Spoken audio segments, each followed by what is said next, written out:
and you fancy joining me for a cycle or a camp, hit me up on YouTube, Facebook, Instagram or Twitter. It's lovely here in the woods. I've walked through a couple of fields to get here this evening, and more or less this is just my chilling out time now. It's good to get away from everyone and the hustle and bustle of the towns and cities, so it's brilliant just to get out with your pot and pan set and cup of coffee and enjoy your life a bit more. As always, I've got a couple of beers with me. This one is an Abbott Ale, and at 5% volume does me quite nicely if I have 2 or 3 of these. Even with the ale being quite expensive from down your local brewery, it is highly worth it for the taste quality and peace of mind knowing you're not going to have gut rot in the next morning. As I say before, it's your responsibility to look after your fire, as well as if you need to cut firewood, you don't want to be under the influence of drugs or alcohol that much when you're handling sharp objects. And that's another good point, is at night time I wouldn't actually use an axe at all. I very rarely, a saw's okay, I use my saw in the evening at night because you've got full control, but even a little penknife or something for whittling, please try and keep it to the daytime use only, as it's very easy to slip at night and you can't quite see what's around you or anything like that. So that's a good handy tip for not cutting off your own hand. Earlier on today I actually sold one of my old bikes. It's a Dawes Galaxy Classic, and it's actually 30 years old, the same age as me, made in 1987. I sold it to a young lady. Actually she was under 20, she must have been a young girl, about 17 or 18 at the very latest. And it's really good to see young people being inspired and wanting to go bicycle touring, travelling, camping, whatever you want to do, because adventure is my main point in life. And nowadays with work and family and business, my diary's always full up and that type of thing, so it's very hard to get out and about. So I'm glad this new generation is seeing the light and getting out more, instead of just sitting at home on your Xbox or PlayStation and behind your iPhone screen. It's really good to see, and I hope she does really well. The bike actually cost me 230 quid 2 years ago. Oh, my light's dying now. It actually cost me £230 a couple of years ago.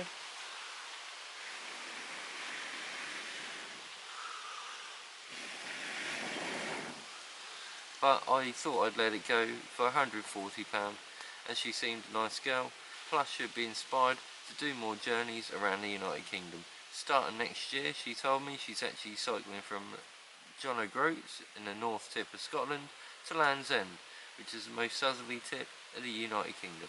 I'm now running out of wood and my light's dying, so we can't be filming for much longer tonight. So what I'm going to do now is, I'm running out of wood, thumb size and 2 thumb sizes type thing, like an inch and a half in diameter bits of wood. I'm running out of them, so I've just cut down a dead limb off this tree. It's completely dead, so don't worry about that. So I'll just cut these up into manageable sections to stack and put on the fire. But most importantly, if you ever want to come back to a camp, apart from leave no trace policy or whatever you want to do, always leave. I don't need these anymore, these thumb size bits. They're a bit too small for my uses tonight, so I'm going to leave them there for next time when I'm camping. But I've actually stacked all these bits upright, leant against the tree, so water can actually run off it and it won't rot like as if it was on the ground. So it's quite lucky really that I found this limb that's still attached to the tree.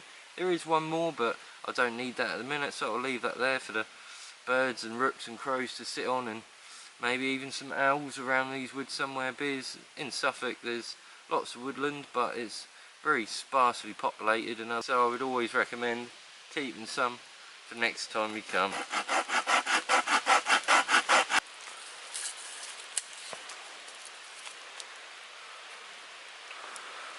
When the fire gets this sort of size, I prefer to have longer sticks poking out, so then you can just snap them off once the end is burnt and simply put the burnt charred end back on the fire. You do this with the longer sticks and it saves you cutting sticks up into small bits, plus it lasts a lot longer while you're not moving and that sort of thing, so you can chill out a bit more like tonight. Always remember to take your bottle caps home with you, any metal or anything, Just firstly, to save nature the job of 3,500 years of biodegrading the metal and plastics in it, if the plastics are biodegradable after 1,000 years anyway, which they're probably not. And second of all, people like my friend Ben, who like metal detecting, really don't like digging loads of these things up. To be honest, I put loads of 2p's all where he's going to dig the next day and that type of thing, so at least it's coins that I'm scattering about and not bottle tops. This ale is really, really nice. It's got not too bad of a hoppy flavour, but you can taste the hops quite a bit. Yeah, this Abbott Ale's alright. I think they're about £2.50, £2.99 here in the United Kingdom. I'm not too sure if you can get them in Europe. I'm pretty sure you can't get them in the USA, as these are made in the United Kingdom, and it would be very costly to the brewer to export it to the USA or Australia. So I reckon the export costs is the main factor why you probably won't get it over there. One thing that I do very often while bikepacking around the UK is stopping at pubs and restaurants for dinner or lunch in the mid-afternoon sun. My biggest tip from bikepacking and bicycle touring and camping and whatever is eat very well. You're always using up calories and protein, so keep your muscle mass there with eating lots of nuts and fruit and fibre and that sort of thing. But also you need calories, so eat big pub lunches and stuff like that to keep you invigorated and inspired and on your tip-top performance condition for the next day's events and rides.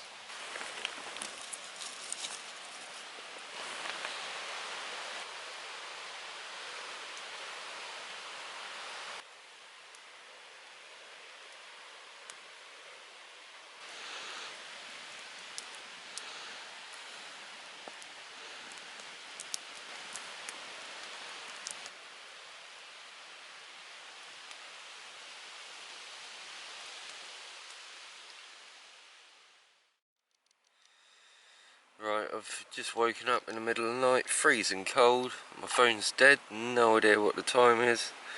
My self-inflating mat's deflated overnight and I've gone downhill, which is headway type thing, so my head's ended up at the end of the tent. Freezing cold, and right at this second I'm actually going to get my bivvy bag, which is like a waterproof sack, and put that over the top of my God, it's hard to see now, my light's just dying. I'll put that over the top of my sleeping bag and then try and get back to sleep.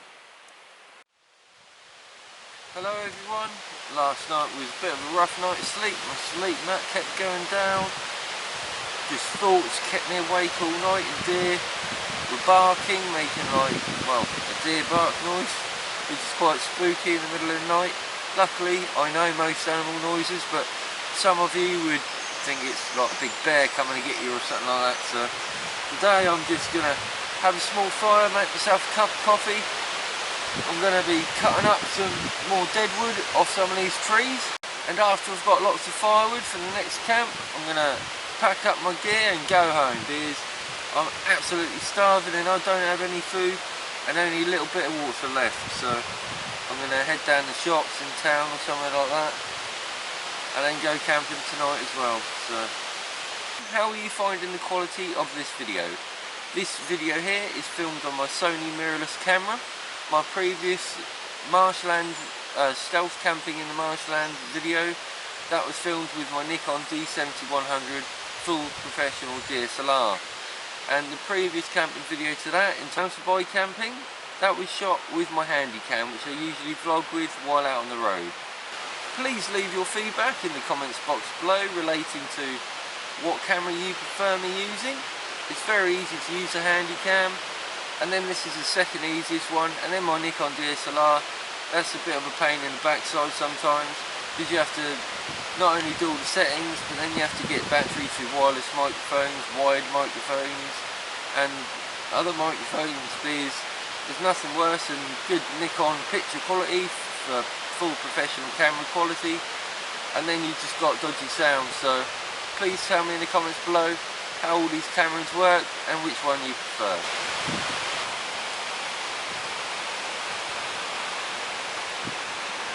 As you can see here, there's quite a few nice dead sticks lying about. One's on the ground, it's quite rotted, so I'm going to take a couple of these dead ones. This one's dead, these ones are alive, and I think a couple of these ones with ivy on it are dead as well, but they've rotted out because the water's got trapped in the ivy and they just rotted all up it, although some might be good. And this ivy's very useful as rope. You simply strip it down like that, you can do what you want with it. Best thing to do actually, quick tip, sorry, changing the subject, quick tip, if you actually snap it, it'll just fall to bits.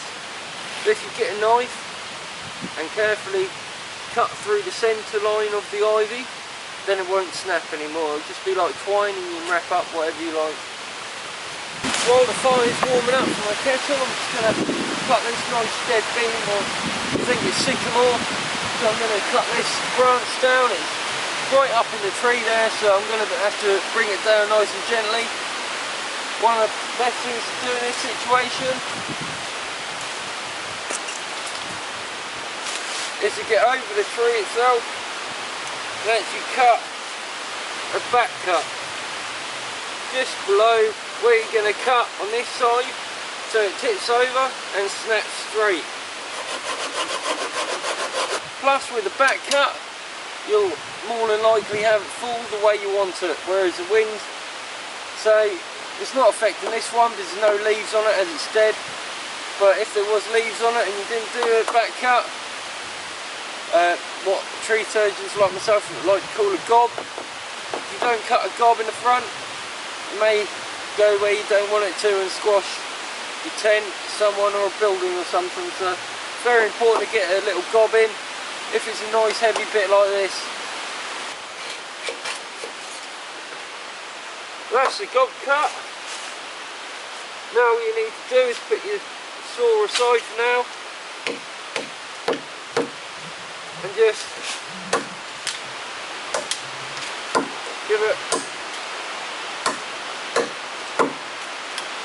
give it a few slaps with the axe until the bit comes out. I'll move that well out of the way. And now I'm going to start the back cut, and it should start falling down that way.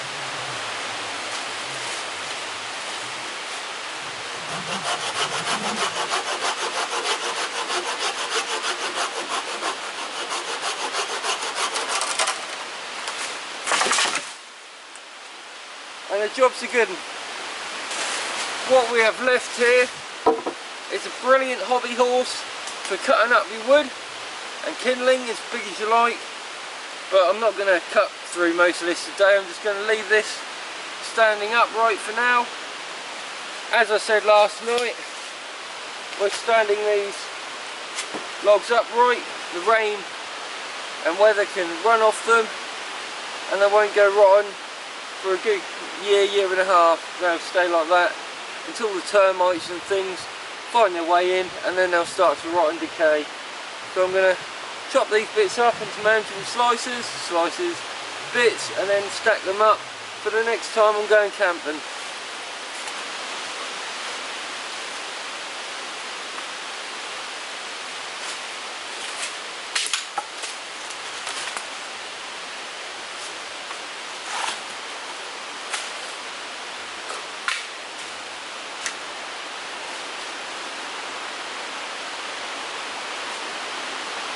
Right, now the wood's sawing out, we've got some small wood and twigs here, and everything bigger than thumb size or twice the thumb width, which would be the first stage of the fire.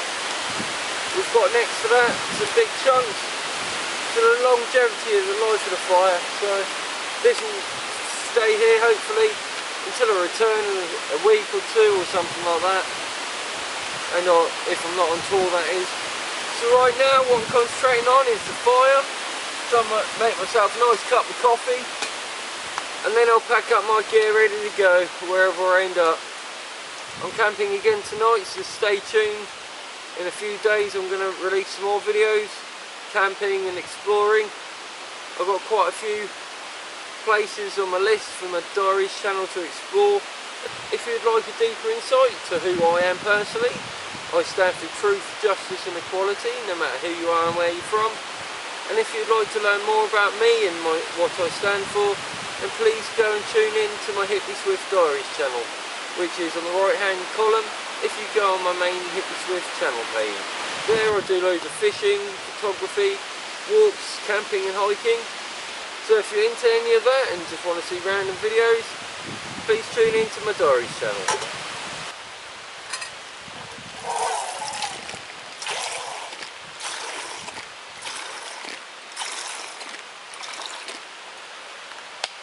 There we go, that's enough water. So we'll just plop the lid back on, making sure it's nice and clean. Make sure that's nice and clean in there. You can see this a bit better now. There's a little bit of a spout here, which is very, very handy. I'm just going to attempt to sit that on top of there somehow. So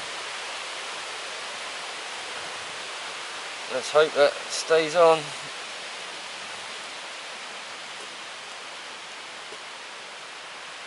Oh, like that. That should do it. Just get a stick to poke all these uncharred ends back onto the fire. Just surrounding where it's already been burnt off. And that'll do quite nicely for now. Give that a little blow.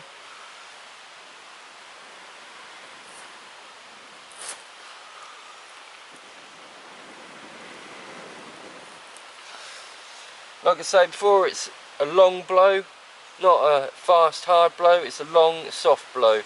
That's what really gets the fire going.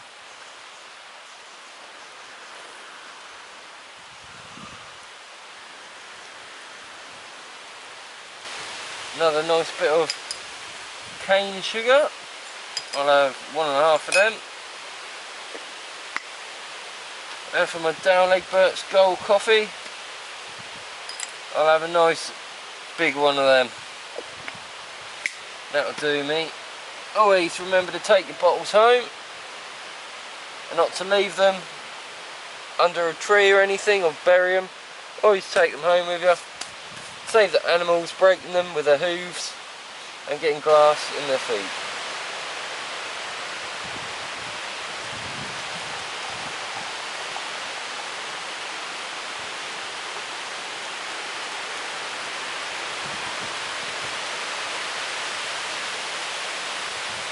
With the excess water in the pan, in the kettle pot, sorry, I'm just going to simply clean all my tools and that with that boiling water, because they do have things like pine sap and that on them. So it's very handy, just to give your tools a good clean when they get dirty. I'm going to enjoy this now and then start packing up my gear, ready to leave camp. Right, I'm now going to get packed up, ready to go. I've already got one pannier half packed up. I just need to pack up my tent and my camera stuff that I'm now using, and all my other bits like coffee equipment and pot and pan and things like that. All my tools are already in the bag. As for the fire itself, I'm going to tidy that up after I've packed everything on my bike ready to go. The only things left will be the fire to do and the camera to pack away and go. So I'm going to get on with packing my stuff up now and scattering the ash after I've packed up. So I'll leave you guys with one question. Should I use this Sony or my Panasonic Handycam or my Nikon D70-100 DSLR for filming these camps? It's very impractical with the Nikon as it's a big bulky thing with lots of microphones. This is okay, but you can't hear me that well, and the Handycam's good, but the light sensitivity isn't that professional. So I'll leave you with that thought if you comment in the box below.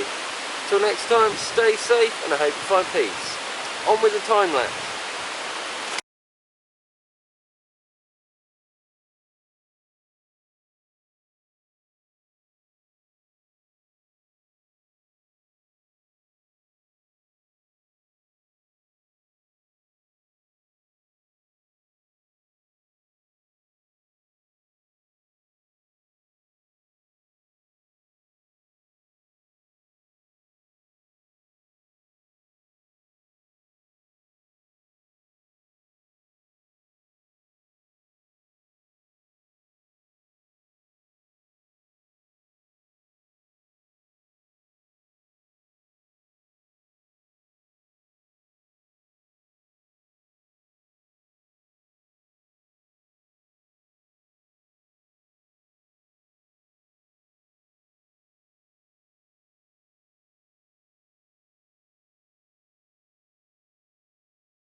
that's about it for today. For next time, stay safe and I hope you find peace.